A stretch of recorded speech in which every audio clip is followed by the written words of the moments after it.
ఆయన కాబోతున్నారు. జూపుడి ప్రభాకర్ గారు, సడన్గా తిరుమల టూర్ రద్దు చేసుకోవడం వెనక కారణం ఏంటి? ఆల్రెడీ డిక్లరేషన్పై మీరు సంతకం పెట్టాల్సిందే, డిక్లరేషన్పై మీరు డిక్లరేషన్ ప్రకటించాల్సిందే అంటూ పార్టీలు పూర్తి స్థాయిలో డిమాండ్ చేస్తున్న అంశం.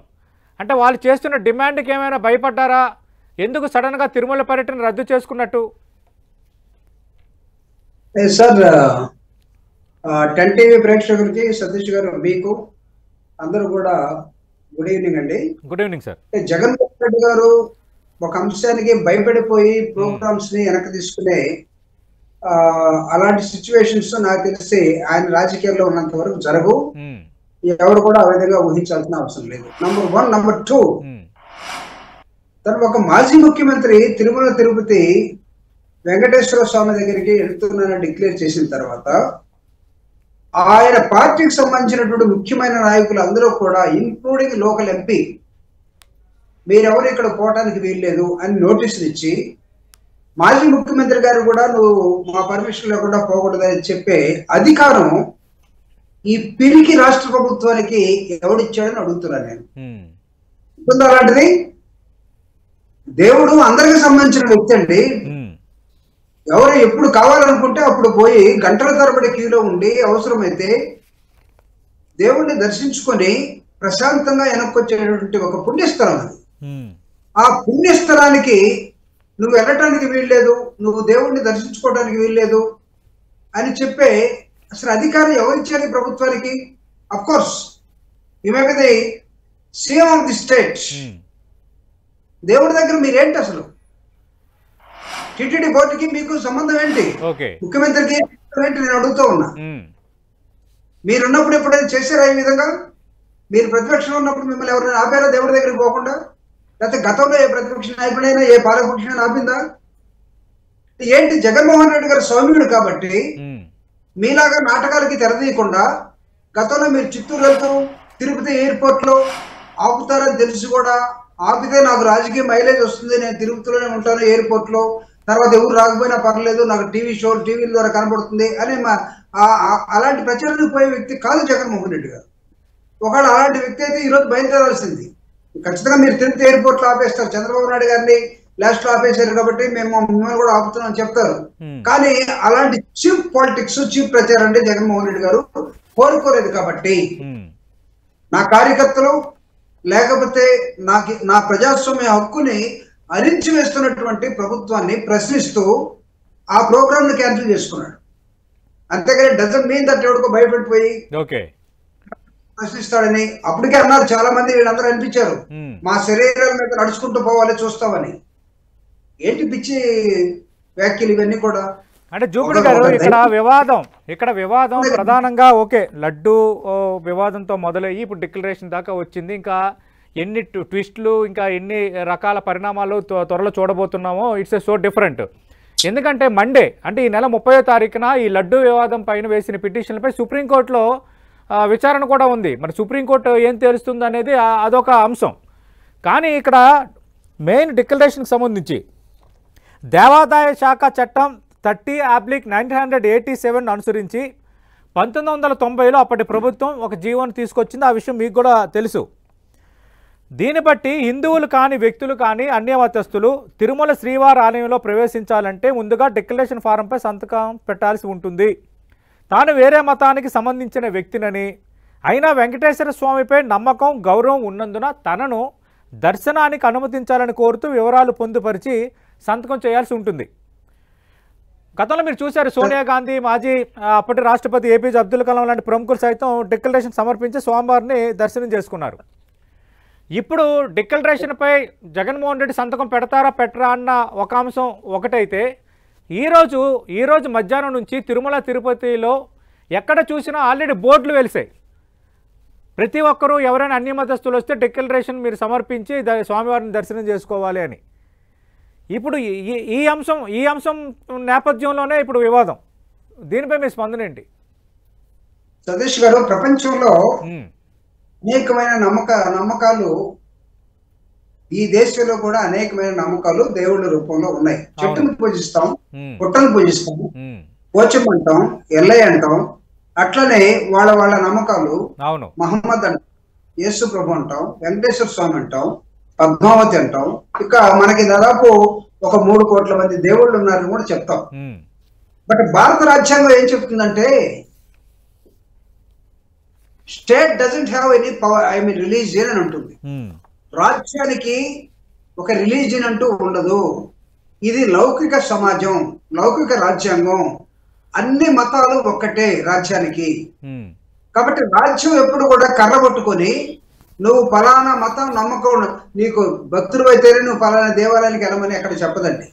ఎక్కడ చెప్పేటంటే ఒకసారి preamble of the Indian constitution కానీ లేదా the practices of Indian constitution కానీ చూడమనండి.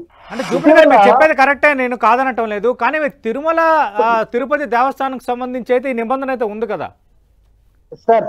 ఉన్నదేమండి, నేను కాదనట్లేదు. జగన్మోహన్ రెడ్డి గారు 5 సంవత్సరాలు ముఖ్యమంత్రిగా ఉన్నాడు. దాదాపు కొన్ని 10 సార్లు 100 సార్లు పోయింటాడు. అవును. Hour honourable prime minister Modi గారు వాటికన్ సిటీ పోపు దగ్గరికి వెళ్ళాడు. పోపు దగ్గరికి. అవును.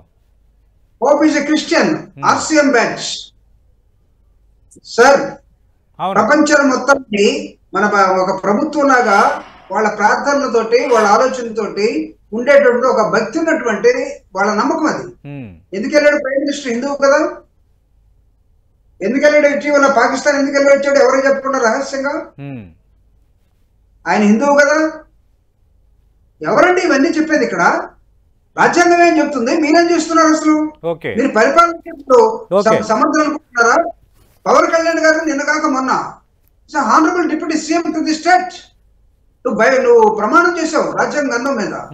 నువ్వేం చేస్తున్నావు? నువ్వు గుడి మట్టి కడుగుతూ ఈ మతంలో ఉండేవాళ్ళు మాత్రమే అంటే వేరే మతాలు నువ్వు గౌరవించవా? వేరే మతాల మీద నీకు నమ్మకం లేదా? మిగతా వేరే ప్రజలు ఒక మతం మీద నమ్మకం పెట్టుకుని ఉండాలా? లౌకిక రాజ్యాంగం, మీరు రాజ్యాంగాన్ని వ్యతిరేకిస్తున్నటువంటి రాజ్యాంగ మీ మీద రాజ్యాంగ పరంగా కేసులు పెట్టాల్సి వస్తుంది. ముఖ్యమంత్రి మీద, పవన్ కళ్యాణ్ గారి మీద. ఏమనుకుంటున్నారు? రైట్, ఖచ్చితంగా మాట్లాడదాం. శ్రీనివాస్ చౌదరి గారు, చూపుడు ప్రభాకర్ గారు, BJP Telangana MP Raghunandan Rao comments చూశారు. డిక్లరేషన్పై సంతకం పెట్టలేక ఇప్పుడు భారతీయ జనతా పార్టీపై జగన్మోహన్ రెడ్డి బురద జల్లుతున్నారు అంటున్నారు. దానికి మీ స్పందన ఏంటి? భారతీయ జనతా పార్టీ మీద బురద జల్లాల్సిన అవసరం, వాళ్ళు బురద పూసుకొని ఉంటే వాళ్ళని పూసుకోమనండి. జగన్మోహన్ రెడ్డి గారు ఎలాంటి మనస్తత్వం కలిగిన వ్యక్తో, సర్వమతాలు నావే అని చెప్తే దానికి నేను ఆ విధంగా అనకూడదని ఎక్కడ రాసిలేదని అనేటటువంటి వీళ్ళ దగ్గర జగన్మోహన్ రెడ్డి గారిని ఈ రోజు ఒక కండిషన్ కి బైండ్ కావాలనే ఒక దృక్పథంతో మీరు చేస్తున్న విధానం ఏదైతే ఉందో it's not correct as per the Indian constitution. ఎవరు చెప్పారు? జగన్మోహన్ రెడ్డి గారి ఇంట్లో ముఖ్యమంత్రిగా ఉన్నప్పుడు, ఇప్పుడున్న ఇంట్లోనే ఆయన చేసినటువంటి పూజలు, లేకపోతే జగన్మోహన్ రెడ్డి గారు మతం మారిపోయాడు, ఆ విశాఖపట్నం స్వామి దగ్గర వేరే విధంగా ఉన్నాడని వచ్చినటువంటి ఫోటోలు, చేసిన విధానాలు బీజేపీ వాళ్ళు తెలీదా? ఆ స్వామి వైజాగ్ లో ఉన్నటువంటి ఆ స్వామి గారి పేరు నాకు మర్చిపోయాను. ఆయన జగన్మోహన్ రెడ్డి గారిని విషయం ఎలా బీజేపీ వాళ్ళు కొత్తగా మాట్లాడతారండి? అంటే మీరు ఎన్డీఏలో ఇంకొకరు మీ భాగస్వామి అయిపోయారు కాబట్టి, జగన్మోహన్ రెడ్డి గారు మీ ఎన్డీఏ లేరు కాబట్టి ఈ రోజు మీరు పూసుకొని మాట్లాడతారా? ఏం పద్ధతి అసలు? రాజకీయ నాయకులకి దీంతో ఏది సంబంధం? ముఖ్యమంత్రి నువ్వు అక్కడికి వెళ్ళటానికి వీల్లేదని చెప్పే ముఖ్యమంత్రి ఇక్కడ ఉన్నప్పుడు ఆ ముఖ్యమంత్రిని ప్రశ్నించకుండా జగన్మోహన్ రెడ్డి గారు డిక్లరేషన్ ఇస్తేనే పోవాలి అనే కొత్త వాదన నేను చెప్తున్నాను. ఇక్కడ బురదేరు ఘటనలో విజయవాడలో ఫెయిల్ అయినటువంటి ప్రభుత్వం, ఆ తర్వాత లడ్డుల విషయంలో ప్రపంచవ్యాప్తంగా వెంకటేశ్వర స్వామికి ఆపోదన తీసుకొచ్చినటువంటి చంద్రబాబు నాయుడు గారు దానికి సమాధానం చెప్పలేక వీటన్నింటినీ డైవర్ట్ చేయడం కోసం జగన్మోహన్ రెడ్డి గారి మీద విసిరినటువంటి ఒక బాణంగా దీన్ని మేము చూస్తాం. జగన్మోహన్ రెడ్డి గారు వెంకటేశ్వర స్వామి మీద నమ్మకం లేకపోతే తనంతటి తాను ఎందుకు ప్రకటిస్తాడు? నేను గుడికి వెళ్తున్నానండి, తన పార్టీ తరఫున ఎందుకు పిలిపిస్తాడు? 28వ తేదీ నాడు రాష్ట్ర వ్యాప్తంగా అన్ని దేవాలయాల్లో మన పార్టీ కార్యకర్తలు కుటుంబాలతో వెళ్ళి మీరందరూ కూడా ప్రేర్ చేయమని ఎందుకు చెప్తాడు? మీకు మాత్రమే రాజకీయాలు మాట్లాడటం తెలుసు, లేకపోతే మీది మాత్రమే ఒక మతం, మిగతా వాళ్ళ మతాలను మేము అంగీకరించాం, వాళ్ళ నమ్మకాలను మేము ఒప్పుకోము అనే ఈ మొండి వాదన ఏదైతే ఉందో ఇట్స్ నాట్ కరెక్ట్ కదా. రఘునందరావు ఈరోజు ఎంపీగా ఉండి ప్రమాణ స్వీకారం ఏం చేశాడు ఆయన? నాకు మిగతా మతాలు నాకు అనవసరం చేశాడా? చంద్రబాబు నాయుడు గారు ముఖ్యమంత్రిగా ఏం ప్రమాణ స్వీకారం చేశాడు? నేను మిగతా వాళ్ళు ఎవరిని పట్టించుకోరు అన్నాడా?